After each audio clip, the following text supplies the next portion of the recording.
बुरी पड़ोसन। ये देखो, इस सरिता ने फिर कचरा अपने आंगन में डाल दिया। ये इंसान है या जानवर? कचरा कहीं भी हो, कूड़ेदान का रास्ता ढूंढ ही लेता है। तुमने मेरे घर को कूड़ेदान कैसे कहा है? वैसे ही जैसे तुमने मेरे परिवार को जानवर कहा।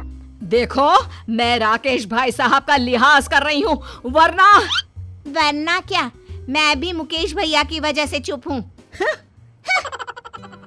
राकेश की पत्नी सरिता और मुकेश की पत्नी विनीता के बीच ये झगड़ा रोज की बात हो गई थी, लेकिन हमेशा ऐसा नहीं था। दोनों परिवार 4 पुश्तों से अच्छे पड़ोसियों की तरह रह रहे थे। राकेश और मुकेश दोनों एक साथ ही बड़े हुए और बचपन से अच्छे दोस्त रहे। शादी के बाद दोनों की पत्नियां भी सहेलियां बन गईं, लेकिन धीरे धीरे दोनों में मनमुटाव हो गया, जिससे माहौल बदल गया। तब से ना चाहते हुए भी बचपन के दोस्त दूर हो गए। देखा, आज फिर उस सरिता ने हमारे घर कचरा फेंका। अरे इतनी हवा चल रही है, कहीं से उड़कर आ गया होगा। तुम्हें कैसे पता कि सरिता भाभी ने फेंका है? अरे जिस चिप्स का पैकेट मेरे सामने उड़कर आया वो वही तो खा रही थी। अरे ये क्या बात हुई? अरे चुप रहो, तुम कुछ नहीं समझते। क्यों सुबह सुबह लड़ने लगती हो? तुमने देखा नहीं शुरू किसने किया था? कुछ भी बोलेगी तो क्या मैं चुपचाप सुन लूंगी? अरे नहीं नहीं, तुम तो बस सुनाती हो। क्या कहा तुमने? नहीं कुछ नहीं, सब समझती हूँ मैं। देखना तुम किसी दिन ना मैं। अरे अब बस भी करो ना भाग्यवान, तुमसे तो बात करना ही बेकार है। एक तरफ दोनों पड़ोसनों को एक दूसरे से नफरत थी, वहीं दूसरी तरफ अपने पापा की तरह रोहित और ईशा भी अच्छे दोस्त थे। दोनों कॉलेज में साथ पढ़ते थे। सॉरी, आज मम्मी ने सुबह सुबह झगड़ा किया। अरे तुम क्यों सॉरी कह रही हो? ये तो रोज का है। कभी विनीता आंटी लड़ाई शुरू करती है तो कभी मम्मी, और फंस हम गए। हम और हमारे पापा बेचारे बचपन के दोस्त आपस में बात भी नहीं कर पाते।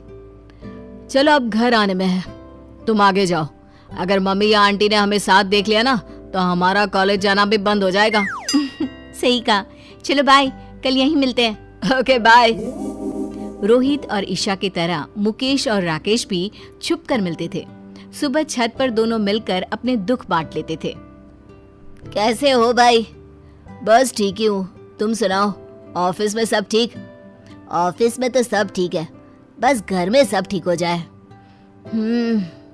इन दोनों का झगड़ा तो रोज की बात हो गई है। तेरी हिम्मत कैसे हुई मेरे बेटे को आवारा कहने की? मुझे मिसेस शर्मा ने सब बता दिया। शर्म नहीं आती? अरे शर्म तो तुझे आनी चाहिए। मेरे पति की नौकरी के बारे में तूने कैसे कहा? वैसे तो मुकेश भाई साहब करती है, और पीठ पीछे ऐसी सोच। अरे उल्टा चोर कोतवाल को डांटे, खुद की चोरी पकड़ी गई तो मुझ पर इल्जाम लगा रही है। ये सब सुनकर मुकेश और राकेश छत से नीचे भागे। रोहित और ईशा भी बाहर आ गए। आज के बाद मेरी और मेरे घर वालों की बात भी की ना तो मुझसे बुरा कोई नहीं होगा। अरे तुझसे बुरा तो कोई है भी नहीं, और मुझे क्या पड़ी है तेरे घर वालों से?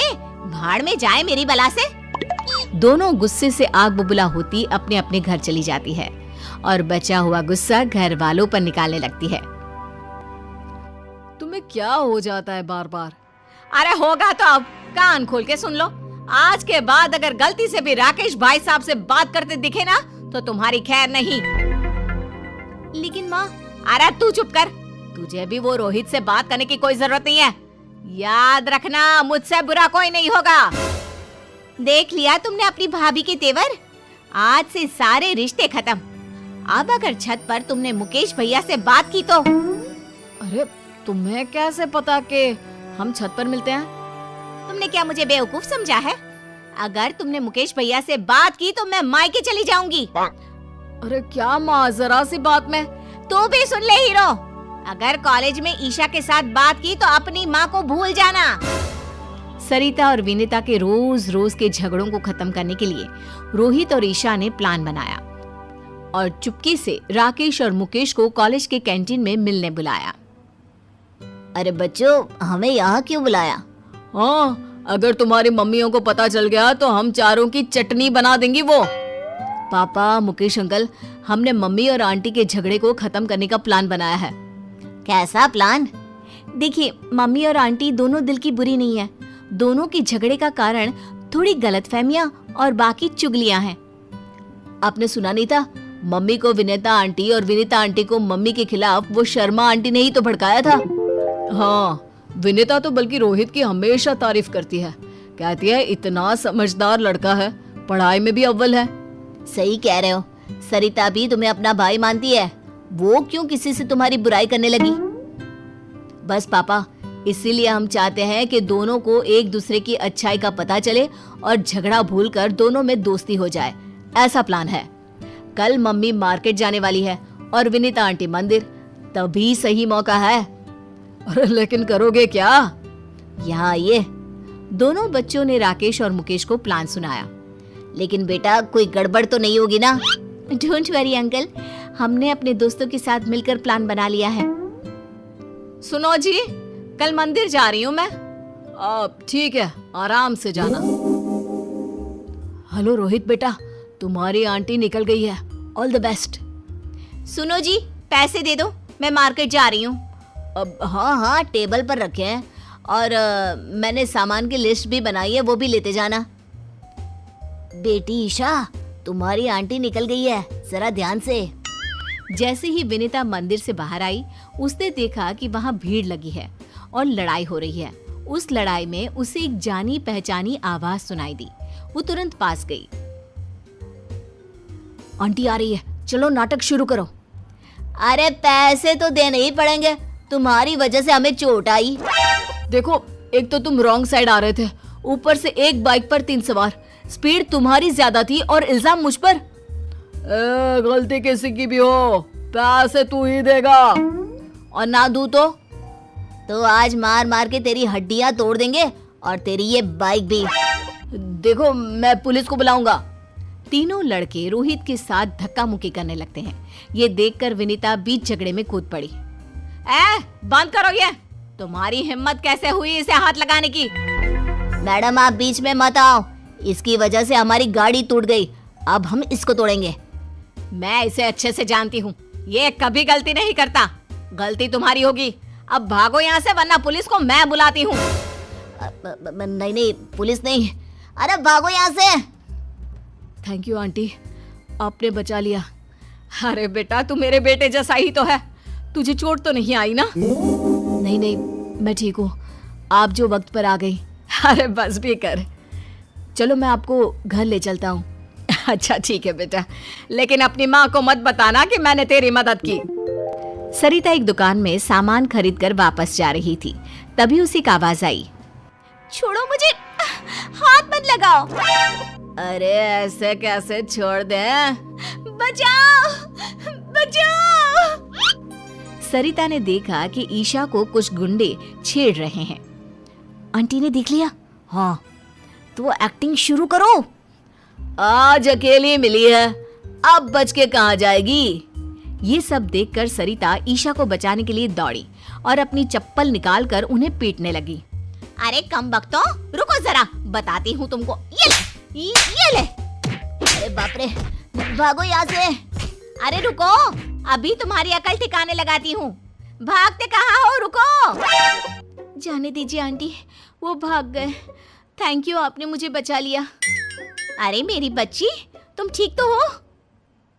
मैं ठीक हूँ आंटी, आप जो आ गई। वो तो भाग गए, वरना मेरी फूल सी बच्ची को छेड़ने वालों की तो टांगे तोड़ देती मैं। चलो आंटी, घर चलते हैं। बेटा, तू अकेले कॉलेज मत आया जाया कर, रोहित के साथ ही रहा कर। जी आंटी जी। और अपनी माँ को मत बताना। सब कुछ प्लान के मुताबिक चल रहा था और प्लान के हिसाब से सरिता और ईशा, रोहित और विनीता एक साथ घर पहुंचे। राकेश और मुकेश भी बाहर ही खड़े थे। अरे रोहित, तुम इसके साथ? ईशा, तो इसके साथ कहाँ से आ गई? तब रोहित और ईशा ने अपनी अपनी मम्मियों को बताया कि कैसे आंटी ने उनकी मदद की। सारी बातें सुनकर दोनों की आंखों में आंसू आ गए। सरिता, थैंक यू, तुमने मेरी बेटी को बचा लिया। मैं तुम्हारा एहसान जिंदगी भर नहीं भूलूंगी। एहसान कैसे बहन, ईशा मेरी बेटी जैसी है और तुमने भी तो रोहित को बचा लिया। अरे कैसे नहीं बचाती, हमारे घर के लड़के को कोई ऐसे ही हाथ लगा लेगा क्या? मुझे माफ कर दो विनीता, मैंने तुम्हें गलत समझा। अरे गलती तो मेरी थी बहन, मुझे माफ कर दो।